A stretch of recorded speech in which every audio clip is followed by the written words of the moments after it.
প্রত্যাবর্তনের লজ্জা আল মাহমুদ। কবি পরিচিতি: আল মাহমুদ 1936 খ্রিস্টাব্দের 11ই জুলাই ব্রাহ্মণবাড়িয়া জেলার মৌরাইল গ্রামে জন্মগ্রহণ করেন।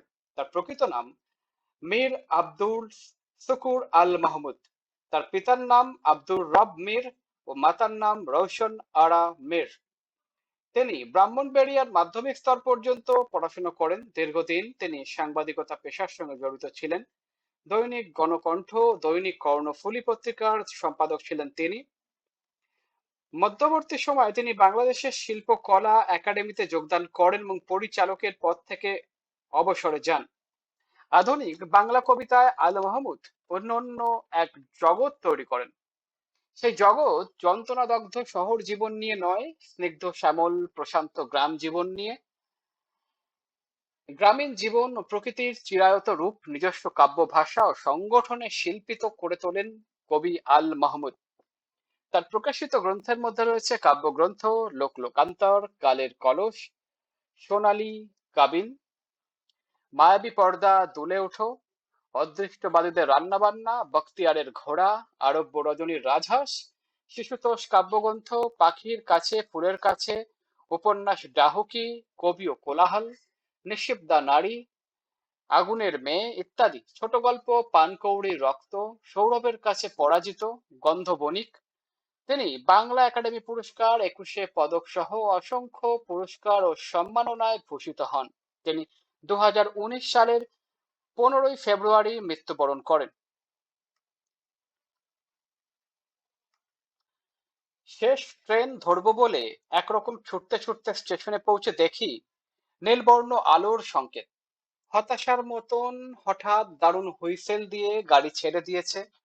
যাদের সাথে শহরে যাবার কথা ছিল তাদের উৎকণ্ঠিত মুখ জানালায় উবুড় হয়ে আমাকে দেখছে, হাত নেড়ে সান্ত্বনা দিচ্ছে।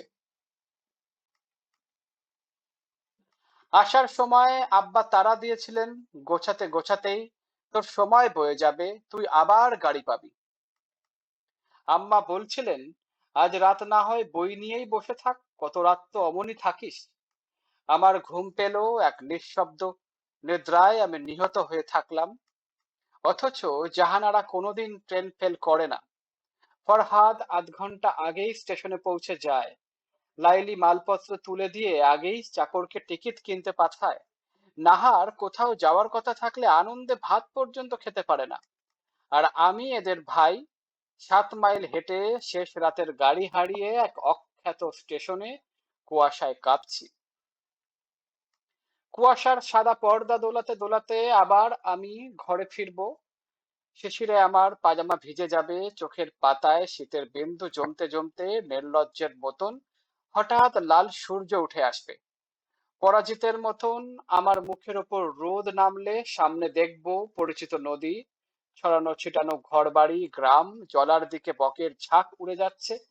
তারপর দারুণ ভয়ের মতো ভেসে উঠবে আমার আটচালা, কলার ছোট বাগান। দীর্ঘ পাতাগুলো নানা করে কাঁপছে। বৈঠকখানা থেকে আব্বা একবার আমাকে দেখে নিয়ে মুখ নিচু করে পড়তে থাকবেন, ফাবি আইয়ে আলাই রাব্বিকুম তুকাজ্জিবান। বাসি বাসন হাতে আম্মা আমাকে দেখে হেসে ফেলবেন, ভালোই হলো তোর ফিরে আসা, তুই না থাকলে ঘর বাড়ি একেবারে কেমন শূন্য হয়ে যায়। হাত মুখ ধুয়ে আয়, নাস্তা পাঠাই। আর আমি মাকে জড়িয়ে ধরে আমার প্রত্যাবর্তনের লজ্জাকে তুলে ফেলবো ঘষে ঘষে। শব্দার্থ ও টিকা: নীলবর্ণ আলোর সংকেত হতাশার মতন, নীলবর্ণ আলোর সংকেত ট্রেন ছেড়ে দেওয়ার সংকেত। হতাশার মতন ছেড়ে দিয়েছে, গাড়ি ধরতে না পারায় হতাশাগ্রস্ত মনের অভিব্যক্তি। উৎকণ্ঠিত, উদ্বিগ্ন, ব্যাকুল। উবুর, উপুর, নিঃশব্দ নিদ্রায় থাকলাম, স্বপ্নহীন নিদ্রায় আচ্ছন্ন থাকা। শীতের বিন্দু, শীতের শিশির, দারুণ ভয়ের আটচালা, ট্রেন ধরতে না পারার ব্যর্থতা ও ফিরে আসার লজ্জায় এমন অনুভূতির জন্ম। ভাবি আইয়ে তুকার জীবন, কুরআনের আয়াত। অতএব তোমরা উভয়ে তথা জিন ও ইনসান পালনকর্তার কোনো কোনো অনুগ্রহকে অস্বীকার করবে। বাসি বাসন, পূর্ব রাতে বা পূর্ব দিনে ব্যবহৃত অপরিষ্কার থালা। আমি মাকে তুলে ফেলবো। শহরে যেতে না পেরে ফিরে আসার ব্যর্থতা ও লজ্জা মায়ের আশ্রয়ে মুছে ফেলা। পাঠ পরিচিতি প্রত্যাবর্তনের লজ্জা কবিতাটি আল মাহমুদের সোনালী কাবিন কাব্যগ্রন্থ থেকে সংকলিত হয়েছে। সংলাপ এবং গল্প বলার ঢঙে কবিতাটি রচিত। শহরে যাবার শেষ ট্রেনটি ধরার জন্য রেল স্টেশনে পৌঁছতে পৌঁছতে ট্রেন ছেড়ে দিল। কবি দেখতে পেলেন যাদের সঙ্গে একত্রে শহরে যাবার কথা ছিল তারা ট্রেনের জানলা দিয়ে তাকে সান্ত্বনা জানাচ্ছেন। ট্রেন ধরতে না পারার হতাশায় কবির মনে পড়ল বাবা মায়ের কথাগুলো। নিজের ভাই বোনদের সতর্ক সচেতন প্রস্তুতির স্মৃতিও কবির মনে জাগ্রত হলো। একরকম পরাজয়ের গ্লানি নিয়ে কবি সেই ভোর রাতে বাড়ির পথে ফিরতে শুরু করলেন। রাতের অন্ধকার সরিয়ে সূর্যের আলো চোখে পড়তেই তিনি দেখতে পেলেন পরিচিত নদী, গ্রাম, নিজেদের আটচালা ঘর। কবির এই ফিরে আসা তার মাকে আনন্দিত করে তুলল। কবিও মাকে জড়িয়ে ধরে তার প্রত্যাবর্তনের লজ্জা মন থেকে মুছে ফেললেন। শহর বা নাগরিক জীবনের চেয়ে মাতৃতুল্য গ্রামীণ সহজ জীবনই কবির জন্য পরম স্বস্তির। তিনি শহরমুখী জীবনযাত্রায় খাপ খাওয়াতে না পারার ব্যর্থতাকে মুছে ফেলছেন মায়ের আশ্রয়।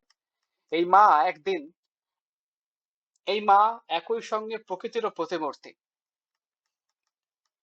বহু নির্বাচনী প্রশ্ন,